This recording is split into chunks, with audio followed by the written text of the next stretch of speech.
नमस्कार विद्यार्थी मित्रों, लिबर्टी स्कूल में आपको हार्दिक स्वागत है। आज आपने अर्थशास्त्र में नव चैप्टर प्रकरण 6 बजार विषय अभ्यास करीशुं।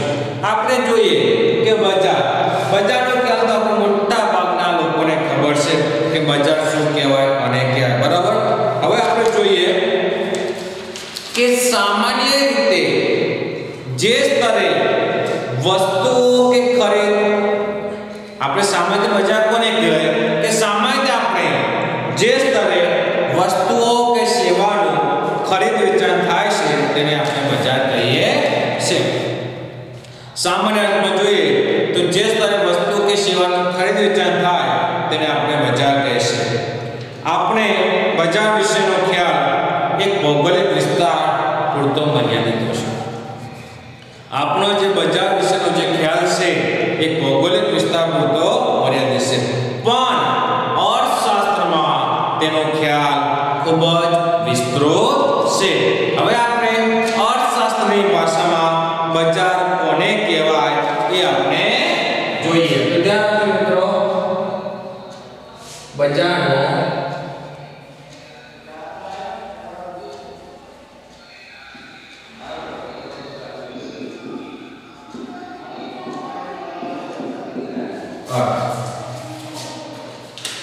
वस्तु के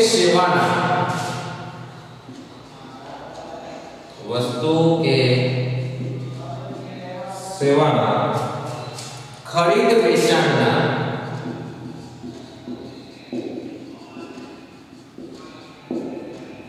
हेतुथी खरीदनार અને वेचनारा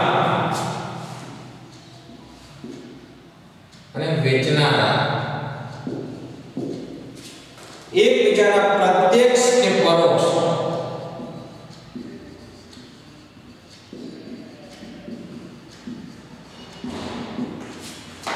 परोक्ष संपर्क में आवे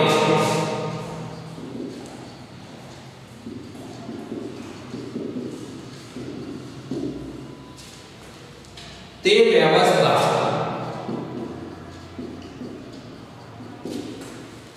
એટલે બજાર। જોજો મિત્રો, બજાર કોને કહેવાય કે વસ્તુ કે સેવાના ખરીદ વેચાણના હેતુથી ખરીદનાર અને વેચનારા એકબીજાના પ્રત્યક્ષ કે પરોક્ષ સંપર્કમાં આવે તે વ્યવસ્થા એટલે બજાર। अब प्रोफेसर सैमुएल्स ना शब्दों कहिए, प्रोफेसर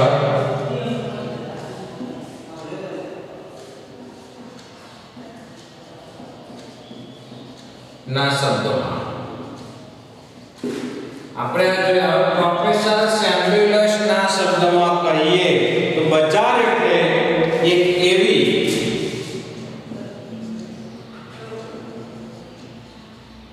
बजार એટલે એક એવી કાર્યપ્રણાલી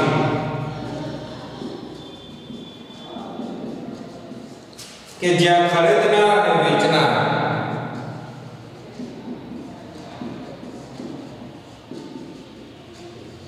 અને વેચનાર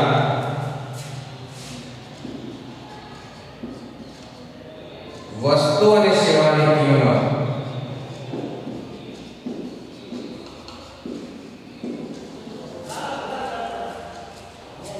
અને જથ્થા પ્રમાણને નક્કી કરવાના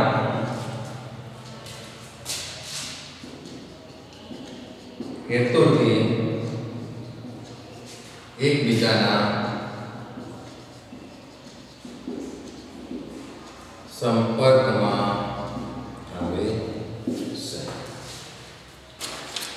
प्रोफेसर सैमुएल्स ना अर्थे बजार એટલે એક એવી કાર્યપ્રણાલી કે જ્યાં ખરીદનાર અને વેચનાર વસ્તુ અને સેવાની કિંમત અને જથ્થા પ્રમાણે નક્કી કરવાના હેતુથી એકબીજાના સંપર્કમાં આવે છે। સૌથી પહેલા આપણે બજારનો કે સેવાના ખરીદ વેચાણ એટલે ખરીદનાર અને વેચનાર એકબીજા પ્રત્યક્ષ કે પરોક્ષ સંપર્કમાં આવતી રહ્યા. પરીક્ષા પૂછે કે બજારનો અર્થ જણાવી તેના ઘટકો અથવા લક્ષણો જણાવો. તો સૌથી પહેલા આપણે આ બજારનો અર્થ જણાવવાનો વ્યાખ્યા પ્રોફેસર સેમ્યુઅલ સ્માર્ટ માટે એ વ્યાખ્યા જણાવી. બજારના ઘટકો અથવા બજારના લક્ષણો. તો પહેલું ઘટક છે ખરીદનારા અને વેચનાર.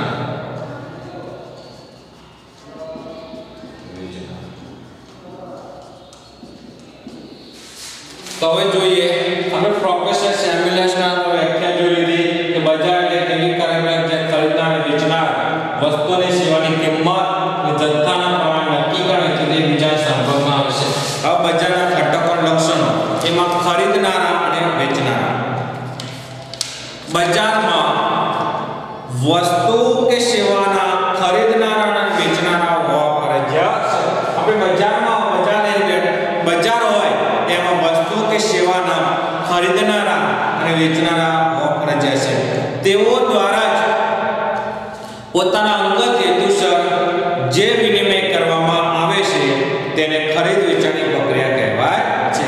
કે તેઓ દ્વારા પોતાના અંગત હેતુસર જે વિનિમય કરવામાં આવે છે તેને ખરીદ વેચાણની પ્રક્રિયા કહેવાય છે. અહીં વેચનારનો પોતાનો નફો મહત્તમ કરવાનો ઉદ્દેશ અને ખરીદનારનો વસ્તુમાંથી મળતો સંતોષ મહત્તમ કરવાના હેતુથી આ પ્રક્રિયા જન્મ લે છે. આ પ્રક્રિયા ક્યારે જન્મ લે કે વેચનારનો પોતાનો નફો મહત્તમ કરવાનો ઉદ્દેશ અને ખરીદનારની વસ્તુમાંથી મળતો સંતોષ મહત્તમ કરવાનો જે હેતુ હોય એના કારણે આ પ્રક્રિયા જન્મ લે છે. આ બીજું વસ્તુઓ કે સેવાઓ. વસ્તુઓ કે બજારનું બીજું ઘટક વસ્તુઓ કે સેવાઓ. હવે ધ્યાન આપજો મિત્રો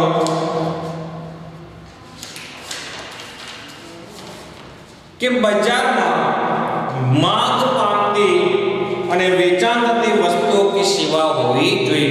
જ્યાં બજાર હોય ત્યાં માંગ પામતી વસ્તુઓ કે સેવાઓ હોવી જરૂર છે. બજારમાં ઉત્પાદક કે વેચનાર પોતાનો નફો મહત્તમ કરવાના આશયથી વસ્તુઓ કે સેવાના વિભિન્ન પ્રકારો તેમજ સ્વરૂપો બહાર પાડે છે. બજાર હોય એમાં ઉત્પાદક કે વેચનાર પોતાનો નફો મહત્તમ કરવાના આશયથી વસ્તુ કે સેવાના વિભિન્ન પ્રકારો તેમજ સ્વરૂપો બહાર પાડે છે. અને તે વસ્તુઓ તથા સેવાઓ પ્રત્યે ખરીદનારને આકર્ષવાનો પ્રયત્ન કરશે. જે વસ્તુઓ હોય કે સેવાઓ પ્રત્યે જે ખરીદનાર હોય એને આકર્ષવાનો પ્રયત્ન કરે છે. જ્યાં ખરીદનાર વસ્તુઓ કે સેવાના ઉપભોગમાંથી પોતાનો સંતોષ મહત્તમ કરવા વસ્તુઓની સેવાનું આદર્શ સંયોજન કરશે. જ્યાં ખરીદનાર હોય એ વસ્તુઓ કે વેચાણના સેવાના ઉપભોગમાંથી પોતાનો જે સંતોષ હોય એ મહત્તમ કરવાના વસ્તુને સેવાનું આદર્શ સંયોજન ખરીદે છે. હવે ત્રીજું આવ્યું સંપર્ક. ત્રીજો છે સંપર્ક. બજારનો ત્રીજો ઘટક છે સંપર્ક. હવે ધ્યાન આપો મિત્રો કે બજારમાં વસ્તુ કે સેવાના ખરીદનારા અને વેચનારા એક અથવા બીજા પ્રકારે એકબીજાના સંપર્કમાં હશે. બજારનો હોય વસ્તુ કે સેવાના ખરીદનારા અને વેચનારા એક અથવા બીજા પ્રકારે શું કરે છે સંપર્કમાં હશે. આ સંપર્ક પ્રત્યક્ષ કે પરોક્ષ સ્વરૂપમાં હોઈ શકે છે. વર્તમાન સમયમાં ખરીદનારા અને વેચનારા એકબીજાના રૂબરૂ સંપર્કમાં આવે છે અને તેઓ નીચે રીતે સંપર્ક હશે. હવે સંપર્ક બે ટેલિફોનિક ટેલિશોપિક સંપર્ક અને બીજો ઓનલાઈન શોપિંગ. સંપર્કમાં બે આવે છે. એમાં એક આવે છે ટેલિશોપિંગ સંપર્કના ભાગમાં એક આવે છે ટેલિશોપિંગ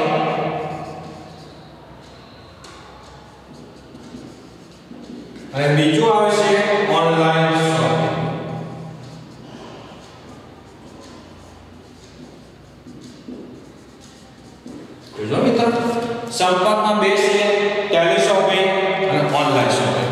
ટેલિશોપિંગ જેમાં તેઓ વસ્તુઓ કે સેવાઓની જાતે ખરીદી કરી ટેલિફોન દ્વારા વસ્તુઓ કે સેવાની ખરીદીના ઓર્ડર આપે છે.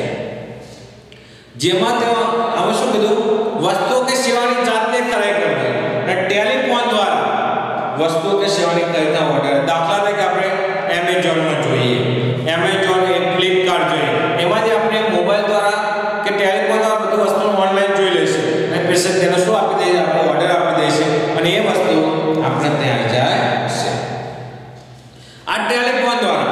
હવે ઓનલાઈન શોપિંગમાં એવું છે કે આપણે ઇન્ટરનેટના માધ્યમ દ્વારા જે વેબસાઈટ હોય એમેઝોન, ફ્લિપકાર્ટ કે વેબસાઈટ હોય તેના પર જઈએ છીએ અને ઓનલાઈન શોપિંગ કરીએ છીએ અને વસ્તુ આપણે ઘરે આવી જાય છે. જ્યાં તેઓ ઇન્ટરનેટના માધ્યમથી જે તે વસ્તુઓ કે સેવાના વેચનારની વેબસાઈટ પર જઈ વસ્તુઓ કે સેવાની પસંદગી કરે છે. અહીં શું કરે લોકો, ઇન્ટરનેટ માધ્યમ દ્વારા જાય અને વસ્તુ કે જે સેવાની વેબસાઈટ હોય એમેઝોન or ફ્લિપકાર્ટ એના પર જઈ વસ્તુ કે સેવાની શું કરે છે મિત્રો, પસંદ કરે છે અને તે મુજબ વસ્તુ કે સેવાની ખરીદીના ઓર્ડર આપે છે અને આપણે જે વસ્તુ જોઈએ છે અને તે મુજબ વસ્તુ કે સેવાની ખરીદીના શું આપે છે, ઓર્ડર આપે છે. આમ વર્તમાન સમયમાં ટેલિશોપિંગ અને ઓનલાઈન શોપિંગ જેવા માધ્યમ દ્વારા વસ્તુઓ કે સેવાઓના ખરીદનારા અને વેચનારા પરોક્ષપણે એકબીજાના શું આવે છે મિત્રો, સંપર્કમાં આવે છે. જો બજારના ઘટકમાં ખરીદનાર અને વેચનારા વસ્તુઓ કે સેવાઓ, ત્રીજું સંપર્ક, હવે ચોથું જોઈએ આપણે કિંમત. ચોથું શું જોઈએ, કિંમત. હવે આપણે કોઈ બી જગ્યાએ બજાવ છે તો સૌથી પહેલા આપણે કિંમત જોવી જોઈએ. આપણે દરેક જગ્યાએ જઈશું તો મિત્રો દરેક જગ્યાએ આપણે ભાવ પૂછીશું અને જે આપણને ભાવ વ્યાજબી રીઝનેબલ લાગતો હોય તેના ત્યાંથી આપણે ખરીદીશું. બજારમાં ચોક્કસ સમયે કોઈ વસ્તુ કે સેવાની કિંમત નક્કી થયેલી હોવી જોઈએ. શું કીધું, ચોક્કસ સમય હોય એ ચોક્કસ સમયે કોઈ એક વસ્તુ કે સેવાની કિંમત શું થયેલી હોય, નક્કી થયેલી છે. બજારમાં વસ્તુ કે સેવાની કિંમત વસ્તુ કે સેવાની માંગ અને તેના પુરવઠાના પરિબળો દ્વારા નક્કી થાય છે. જે અનુસાર બજારમાં વસ્તુ કે સેવાની કિંમત વસ્તુ કે સેવા ખરીદનારોની માંગ અને વસ્તુ કે સેવાના વેચનારો દ્વારા અપાતા પુરવઠા દ્વારા નક્કી થાય છે. શું કીધું, બજારમાં વસ્તુ કે સેવાની કિંમત હોય, વસ્તુ કે સેવાના ખરીદનારની માંગ અને વસ્તુ કે સેવાના વેચનાર દ્વારા અપાતા પુરવઠા દ્વારા નક્કી થાય છે. અને આગળનો જે ઘટક છે બજાર સ્થિતિ અંગેની જાણકારી.